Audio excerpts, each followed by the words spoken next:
আজি এই ভাগৱত পাতি ইমান ৰখাইছে ইয়াত আমি শ্ৰৱণ কীৰ্তন কৰোঁতে মন্তা মহাবিকা গাই গাই নন্দ দীক্ষা নীতিকা নাকৰ হিচাপৰ হাতৰ নাকৰ হিচাপে লম্ব অংকা হোৱা সমস্ত ভক্ত সুখীয় প্ৰাণ মাৰ্জনা কৰি প্ৰভু গুৰুজনৰ ভয়জনৰ মাজে কৰি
विश्वधारं गगनसदृशं मेघवर्णं सुधान्नं लक्ष्मीकान्तं कमलनयनं योगिजानं गण्यं वन्दे विष्णुभवहरहरं सर्वलोकैकनाथं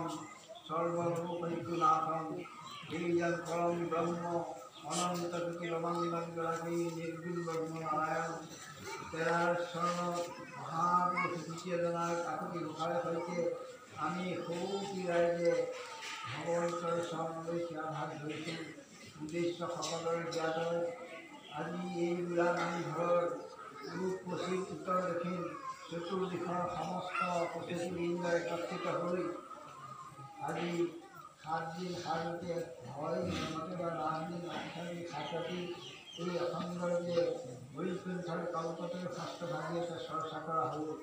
হে প্ৰভু ভগৱন্ত এই খেলভাগতে আমাৰ চতুৰ্দিশৰ আমন্ত্ৰিত বহুসকল প্ৰাৰ্থী সহযোগ কৰিলে। বিশেষকৈ আজি এই কৰ্মভাগৰ প্ৰধান কৰ্মভাগত এই বুঢ়া নামঘৰৰ প্ৰচেতিবৃন্দৰ উঠি অহা যুৱক যুৱতীসকল বালক বালিকাসকল বিশেষকৈ আই মাতৃসকলে যি অহপুৰুষাৰ্থ পৰিশ্ৰম কৰি এই কৰ্মভাগ পৰিত্ৰাণ হ'ল। হে প্ৰভু ভগৱন্ত বোলে তোমাৰ কৃপা নহ'লে কৰোণা নাই, কৰোণাময় ৰামলে কৰোণাময় তুমি কৃপাজনৰ উচিত হয়। তুমিহে ৰাম কৃপাৰ অসুবিধি তোমাৰ আহিছে সিদ্ধি এলাৰ যদি কৃপা নহ'লেহেঁতেন হয়তো আজি আমি এই কৰ্মভাগ সুচাৰুৰূপে পালন কৰিব পৰা নহ'লহেঁতেন। হে প্ৰভু ভগৱন্ত অনন্ত কোটি ব্ৰহ্মাণ্ডৰ গৰাকী তোমাৰ চৰণত এই ভাগৱত পাঠৰ সম্পূৰ্ণ ফলত ভাগ্যৱান হওক। এই সেৱাস্থলীৰ পূব পশ্চিম উত্তৰ দক্ষিণ সমষ্টি ৰাইজৰ প্ৰতি হৰিও সুখ প্ৰসন্ন হওক। নৱবৰ্ষৰ যদি কোনোবাখিনি ৰিষ্টা আদি বেৰিবাদী সপ্তমী লোক আছে এই ভাগৱত পাঠৰ মাহাত্ম্য যদি খণ্ডন হওক। উঠি অহা যুৱক যুৱতী বালক বালিকা সমস্তৰ প্ৰতি ভগৱন্ত স্থিতি প্ৰসন্ন কৰি দুখীয়া ব্যাধিৰ মুক্ত কৰক আৰু বিশেষকৈ বিদ্যাৰ ক্ষেত্ৰত এই বালক বালিকা সমস্ত ভগৱন্তৰ পিতা দৃষ্টিৰে সৰ্বতোভাৱে সহায় কৰক আৰু অজন প্ৰাণী সমন্বিতে এই গাঁওখনৰ বহুতে যেন আগন্তুক বয়সত কোনো প্ৰমাণৰ ভাবি নকৰাকৈ যাৰ যাৰ যি কৰ্ম আছে সেই কৰ্মটো উন্নতি সাধন কৰি হৰিগুৰু তথা গুৰুজনৰ মন্ত্ৰী দৰ্শন অলপ কৰি ৰাখিবলৈকে বহুতিকে মোৰ প্ৰভু ভগৱন্তই গৃহে গৃহে যেন মংগল ৰক্ষা